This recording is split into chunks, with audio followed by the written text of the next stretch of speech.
नमस्कार, जय श्री कृष्ण। आज हम बात करेंगे जैविक खनिज खाद कैसे बनाना है, जिसको अलग अलग लोग नाम से गोवर्धन खनिज खाद वगैरह भी बोलते हैं। और ये खाद फसलों के लिए सबसे उत्तम है। इसमें सभी तत्व हैं और सभी इसमें बैक्टीरिया हैं। ये इसलिए बनाया जा रहा है क्योंकि इसके अंदर सूक्ष्म जैविक जीवाणु भी होंगे और सभी तरह के उर्वरक के जीवाणु रहेंगे। सभी रोगों से बचाव के लिए भी फायदेमंद होगा, कीटों से बचाने के लिए भी जीवाणु इसमें होंगे। और इसमें अलग अलग पोषक तत्व भी रहेंगे, जिंक रहेगा, फास्फोरस, आयरन, मैग्नीज, पोटास आदि आदि जो भी हमारे तत्व हैं वो सभी सूक्ष्म तत्व और नाइट्रोजन, फास्फोरस, पोटास मेजर तत्व वो भी इसमें होंगे। और बीमारियों से लड़ने के लिए भी इसके अंदर जीवाणु रहेंगे। अब इसको हम डालते क्यों हैं? हम एक तो मटेरियल डालेंगे, मतलब उस तत्व डालेंगे फिजिकल पोजीशन में, और उनके ही जीवाणु डालेंगे। क्योंकि कोई भी जीवाणु हम डालते हैं और मिट्टी के अंदर में वो तत्व नहीं है तो वो जीवाणु मर जाएगा। क्योंकि कोई भी हम जीवाणु डालेंगे और यदि उसमें हमने तत्व डाल दिया और उसमें वो जीवाणु नहीं है तो भी पेड़ को नहीं मिलेगा। तो इसीलिए उसका तत्व भी होना चाहिए और जीवाणु भी उसी चीज का होना चाहिए जिससे वो जीवाणु उसको खा के पेड़ को दे सके। ठीक है, अब उसके लिए हम क्या काम करेंगे, उसकी बनाने की एक विधि है। आप सबसे अच्छा है गाय का गोबर या उसके पैरों से गुना हुआ गोबर जो भी रहेगा वो आप एक ट्रॉली ले लीजिए और उसको इस तरह से छाया में कहीं भी, नीचे पक्का हो, पक्का नहीं है तो उसमें पॉलीथीन वगैरह डाल लीजिए थोड़े एरिया में, और इस तरह से बेड बना लीजिए कोई 1 फीट 1.25 फीट हाइट की और 3 फीट चौड़ी लंबी, बीच में थोड़ा जगह छोड़ के। और यदि शेड वगैरह कहीं है तो बहुत अच्छा है। और यदि उसकी कई ईंटों से बनी हुई इस तरह से एक बेड हो 2 या 3 ईंटों की तो वो और अच्छा है, क्योंकि उसके अंदर जो भी हम ये चीजें डालेंगे, लिक्विड डालेंगे, वो वहां से इधर उधर ना जाए, उसके अंदर ही बना रहे। तो सबसे पहले हम तैयारी ये करेंगे, हमने यहाँ पे अपना गाय का गोबर हो, गोबर नहीं है यदि अच्छा पुराना भी होगा तो भी अच्छा है, वो भी चलेगा। यह हम इस तरह से बेड बना के रख लेंगे। अब उसके लिए हम सामान तैयार करेंगे। एक हम जीवाणु घोल बनाएंगे। सबसे पहले जीवाणु के लिए हमें क्या चाहिए, इन सभी चीजों का जीवाणु का कल्चर आता है, कैप्सूल आते हैं, वो सोल से मंगा सकते हैं, www.esolyf.com। ये सिर्फ एक बार मंगाना है जीवन में, उसके बाद ये आपको लाइफ लॉन्ग चलता रहेगा। और या फिर ये ऐप डाउनलोड कर लीजिए, वहां से मंगा लीजिए उसको, या फिर आप उसमें जाएंगे कैप्सूल कल्चर किट आती है वो भी मंगा सकते हैं। उसके अंदर सभी तरह के ये आ जाएंगे। डिकम्पोजर होगा एक, उसमें राइजोबियम का होगा, एनपीके का होगा, जिंक का होगा, सल्फर का होगा, जीवाणु भक्षक होगा, फफूंद भक्षक हो, ये 7 कैप्सूल आएंगे। और उसके साथ एक जामन आएगा 500 ml का, आधा लीटर। फिर इनको बनाने की विधि क्या है, एक मटका लीजिए, उस मटके में 11 लीटर पानी और उसमें 100 ग्राम गुड़ डाल के और गर्म करके और उसको ठंडा होने दीजिए। जब वो ठंडा हो जाए तो उसके अंदर ये 7 कैप्सूल डाल दीजिए और जामुन डाल दीजिए और उसको मुंह बंद करके कहीं भी छाया में रख दीजिए। आधा चाहे तो उसको गाड़ दीजिए जमीन में, जिससे कि उसका टेम्परेचर ठीक रहेगा। फिर इसको करीब 5 से 6 दिन बाद में, 7 दिन भी ले सकते हैं या कभी भी, 7 दिन बाद में फिर इसको एक 100 लीटर का ड्रम लीजिए, उसके अंदर में 1 किलो गुड़ मिला दीजिए और इसमें से 1 लीटर लेके उस ड्रम में डाल दीजिए। तो ये हमारा जीवाणु जल तैयार हो गया। और फिर इसमें क्या काम करिए, 1 लीटर जो लिया है, फिर 1 लीटर पानी गर्म करिए, उसमें 100 ग्राम गुड़ डाल के वो ठंडा हो जाए, उसके बाद इसको फिर इसमें डाल दीजिए, टॉप अप कर दीजिए, तो फिर ये 10 लीटर हो जाएगा। जब भी इसमें से लेना हो, 2 लीटर लेना है तो 2 लीटर में 200 ग्राम गुड़ डालो, पानी गर्म करो और फिर ठंडा होने दो, फिर इसमें फिर डाल दो, तो ये टॉप अप हो गया आपका। ये चलता रहेगा लाइफ लॉन्ग। उसके बाद क्या करना है, इसको फिर 7 दिन के लिए छोड़ दो। 7 दिन बाद ये इस्तेमाल करने के लायक हो जाएगा। और इसको कोई भी टाट या सूती कपड़ा रख के उसको ढक दीजिए। अब उसके बाद क्या काम करेंगे, हम कुछ मिट्टी लेंगे। एक लाल मिट्टी लेंगे जिसको गेरू बोलते हैं, एक पीली मिट्टी जिसको गंधक मिट्टी बोलते हैं, एक सफेद मिट्टी जिसको जिप्सम बोलते हैं।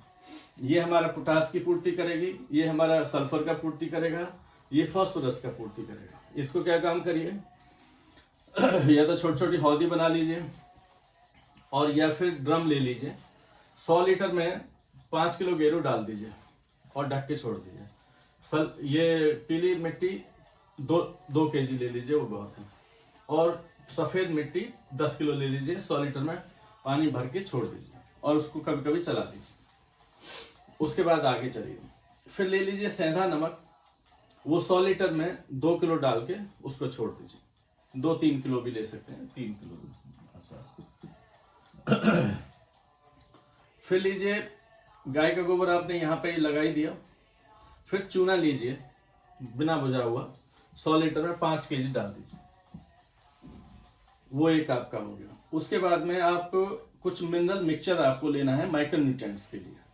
मिनरल मिक्सचर में जिसमें जिंक मिट्टी है, मैंगनीज मिट्टी है, मैग्नीशियम मिट्टी है, कॉपर मिट्टी है, आयरन मिट्टी है, सुहागा है, नारियल का खोल लेके उसको कूट के उसका चूरा बना लीजिए, 1 किलो वो ले लेना है। और ये कितना लेना है, 300 ग्राम जिंक मिट्टी, 200 ग्राम मैंगनीज मिट्टी, आधा kg मैग्नीशियम मिट्टी, कॉपर 100 ग्राम, आयरन मिट्टी 300 ग्राम, सुहागा 100 ग्राम और नारियल 1 kg। सुहागा फिटकरी लीजिए, तवे पे उसको डाल दीजिए, तो वो अपने आप लिक्विड बन के और वो सुहागा तैयार हो जाएगा, वो इस्तेमाल कर सकते हैं। दूसरा, इन सब मिट्टी को लेके 100 लीटर पानी में इसको डाल के छोड़ दीजिए। और एक जैविक एंजाइम बनाना है, जो मैंने पिछली वीडियो में बताया था, कड़वा जैविक एंजाइम 2 लीटर लेना है। फिर इस सबको, अच्छा इसमें हरड़ भी लेना है 100 ग्राम, यहाँ पे हरड़ 100 ग्राम। ये सभी माइक्रोन्यूट्रिएंट्स की पूर्ति कर देगा। आपको यदि ये वाले चाहिए तो इसी पे सोल पे एक आती है भस्म रसायन किट, वो किट मंगाएंगे तो उसके अंदर ये सारा सामान आ जाएगा। नमक आप बाजार से ले लीजिए, सेंधा नमक ले लीजिए, और उस किट के अंदर में ये सारे आइटम आ जाएंगे उसी मात्रा के अंदर बनाने के लिए। और यदि आप इसको पानी की जगह इन सभी चीजों का एक मटके में भर के और आग में तपा दीजिए 4-5 घंटे, अच्छे से टाइट बंद करके। मैंने एक भस्म रसायन बनाने की पिछली वीडियो दी है, उसमें आप देख सकते हो कैसे बनाना है। तो ये सब बना के उसको भी यूज कर सकते हैं इसमें।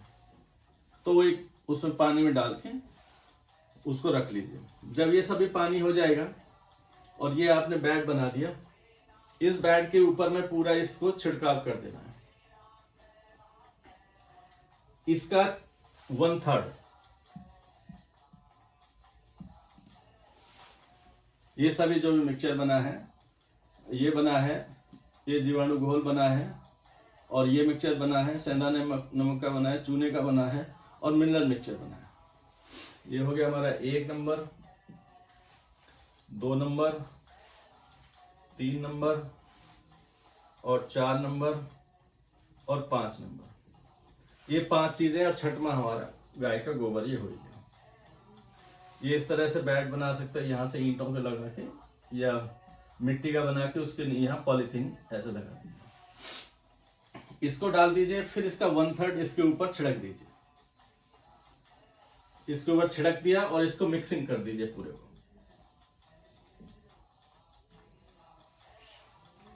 और फिर इसको या तो किसी भी पराली से, कट्टे से, और या कोई भी घास फूस मिल जाता है जिसमें वीड्स ना हो, और इसको ऊपर से ढक के छाया में और छोड़ दीजिए। फिर 15 दिन बाद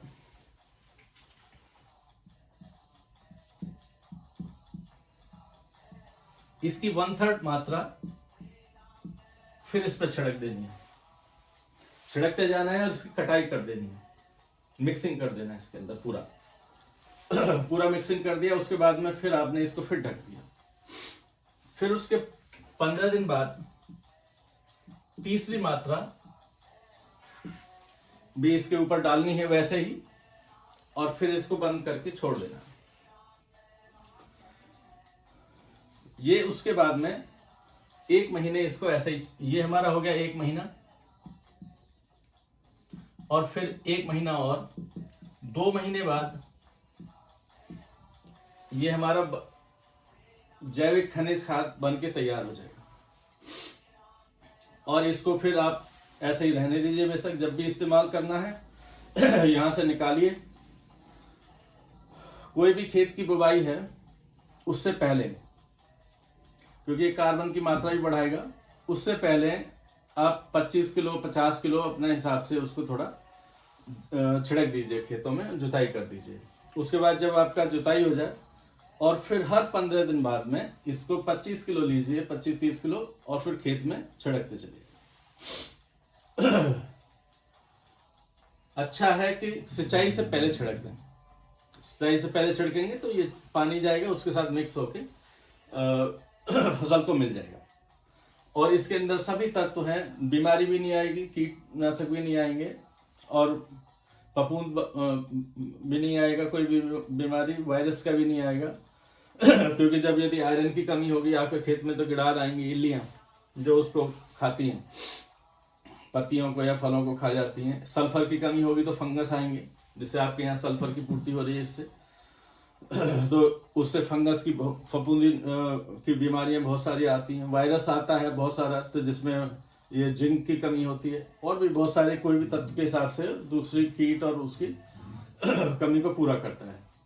और यदि इसको मान लीजिए आपको स्प्रे करना है तो क्या काम करो, 200 लीटर पानी में लेके इसका 10 किलो मिला दो और फिर नीचे बैठ जाएगा, उसको खूब चलाओ,